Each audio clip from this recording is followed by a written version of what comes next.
right? Thanking and praising God for his compassion. Let's just call this chapter, Matthew chapter 14, compassion. As this time, we'll see.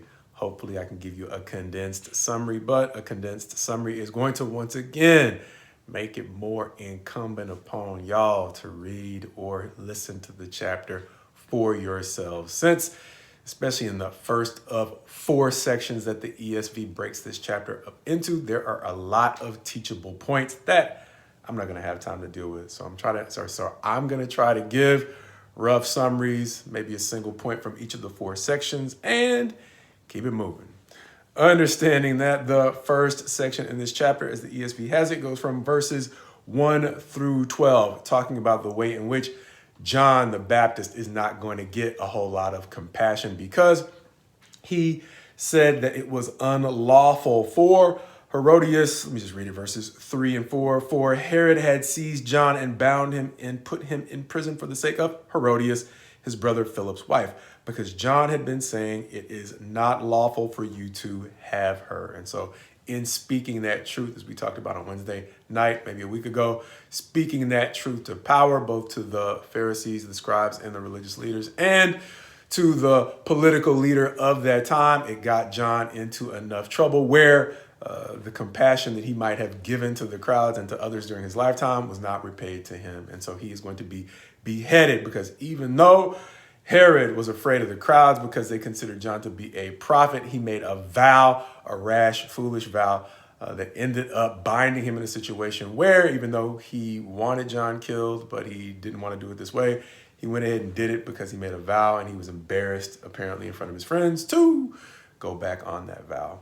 With that, Jesus, getting word of it in verses 13 on through 21, is going to withdraw. But the compassion that he is going to show is going to be seen in the fact that his time of reflection and quite possibly mourning is going to be interrupted by the crowds, and seeing the crowds that are following him once they hear about the remote place to which he is gone.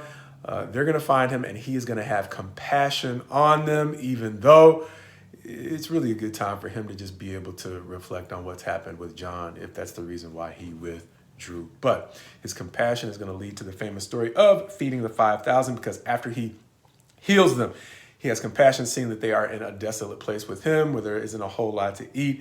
Thus, the famous story of the 5,000, leading to the famous story of Peter walking on water with Jesus as he is finally going to get his quiet time, and Jesus is going to get his quiet time when he sends his disciples on ahead of him away from the place where they fed the 5,000. As he dismisses the crowd, he is finally going to withdraw to pray. And because the boat is now a long ways off, there is a practical reason for him walking out on the water, which he does. And as, of course, the disciples see him, they're going to be afraid that he is a ghost. He's going to reassure them. But part of the reassurance is Peter saying, "Command me to walk to you." Peter does, but he doubts and he sinks.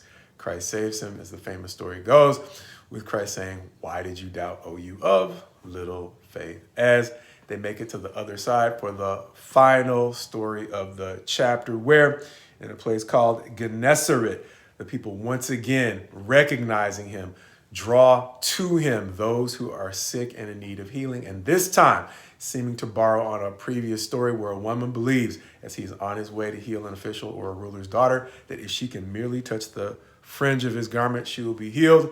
Whether or not these folks heard of that story, which, understanding the buzz they quite possibly might have, they likewise are going to believe that anyone who now touches the hem of his garment will be healed. And likewise, God grants them, or Christ grants them, that those who touch the hem of his garment are indeed healed. Reminding me of that recurrent theme of the glass half full perspective that now seems to be a common theme with those who are genuinely being blessed by their time with Jesus. And in addition to their glass half full perspective on the potential healing they can get from him, one of the things that seems to be driving them toward Jesus is a deep need. Reminding me why the word says, I think later on, at least in the later Gospels, possibly in this one, he is going to say it is going to be difficult for a rich man to enter into the kingdom of heaven. But he doesn't say impossible because note, at the end of this story, somebody has to be bringing all of these needy people, these sick people, these folks who are in need of some form of healing to Christ. And so the end of chapter 14 seems to show us two ways that folks effectively got to Christ. One, by having their eyes opened to his potential to meet their needs.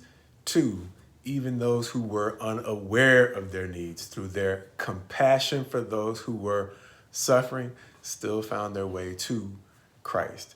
Reminding me that much like the Roman centurion who sought out Christ on behalf of his servant in chapter 8, and those who gathered the sick and afflicted in chapter 14 to bring them to Christ, those who he describes as being a fit with the kingdom of God, seem to be like that leaven and that mustard seed in the last chapter. Individuals through whom God is able to bless many.